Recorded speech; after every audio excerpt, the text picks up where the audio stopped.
Hello everyone and welcome back to Meat-Based Fitness. When embarking on a carnivore journey, many of you are eager to dive into the benefits promised by this lifestyle. Yet a common challenge emerges shortly after starting: feelings of sluggishness and lethargy, and many other uncomfortable symptoms indicative of the so-called keto flu. This experience can deter many from continuing, while others endure days, if not weeks, of discomfort. However, this does not need to be the case. Understanding and managing one key aspect, electrolytes, can transform your journey, making such struggles largely avoidable. The keto flu strikes many as they transition into a ketogenic state, characterized by feelings of fatigue and general unwellness. But what's behind this?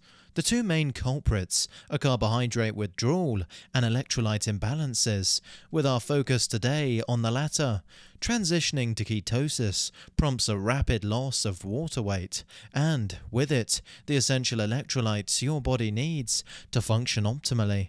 This, combined with the increased sodium requirements of a ketogenic diet, can easily lead to an insufficient intake, manifesting as the dreaded keto flu symptoms. It's a common misconception that simply adding more salt to your meals can solve this issue. For some, this can indeed work, but for others, they need more than just a few extra twists of the salt grinder. Staying hydrated and consciously replenishing your electrolytes is key to avoiding the keto flu. But wait, I can already predict the big question many of you will be asking: isn't excessive sodium intake harmful? Well, as it turns out, that is a complete myth. Let's debunk it. The notion that salt consumption is a primary driver of high blood pressure and cardiovascular disease stems from early 20th century observations and was popularized by flawed studies in the 1970s. In 1904, French doctors reported that 6 of their subjects who had high blood pressure, a known risk factor for heart disease, were salt fiends. Worries escalated in the 1970s when Brookhaven National Laboratory's Louis Dahl claimed that he had unequivocal evidence that salt causes hypertension. He induced high blood pressure in rats by feeding them the human equivalent of 500 grams of sodium a day. Today, the average American consumes 3.4 grams of sodium or 8.5 grams of salt a day. For comparison, Dahl also discovered population trends that continue to be cited as strong evidence of a link between salt intake and high blood pressure. People living in countries with a high salt consumption, such as Japan, also tend to have high blood pressure and more strokes.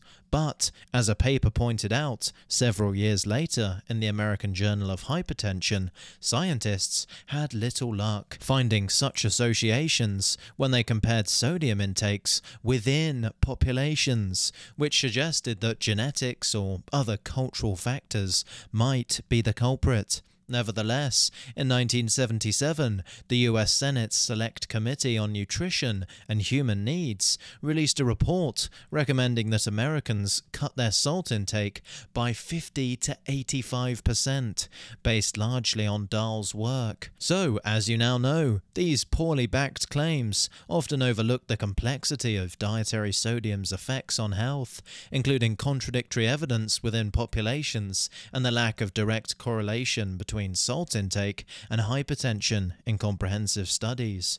Further debunking these myths, data from 2,632 men and women aged between 30 and 64 years who were part of the Framingham Offspring Study, an offshoot of the Framingham Heart Study. All participants had normal blood pressure at the start of the trial, and over the 16-year follow-up period, the researchers observed that the participants who consumed under 2,500 milligrams of sodium each day had higher blood pressure than those who consumed higher quantities of sodium.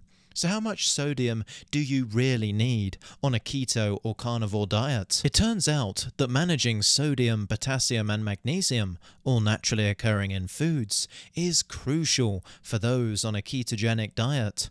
If you're finding it challenging to maintain balanced electrolyte levels through diet alone, supplementation might be necessary.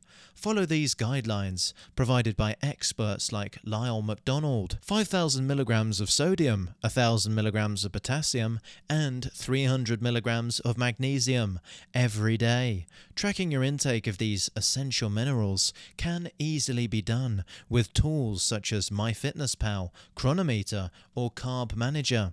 Personally, I found that I needed to supplement, so when I go keto, I opt for bulk, unflavored electrolyte supplements, which are a game changer, ensuring I'm getting these vital nutrients without any unwanted additives, just pure electrolytes. The link for those will be in the description down below. Arming yourself with the knowledge and tools to manage electrolyte balance can make the transition to a carnivore diet far smoother, helping you bypass the discomfort of the keto flu. Remember, the key to thriving on this journey is not just about what you eat, but also understanding how your body responds and adapting accordingly. So, thanks for watching. Stay strong and stay healthy on your carnivore journey.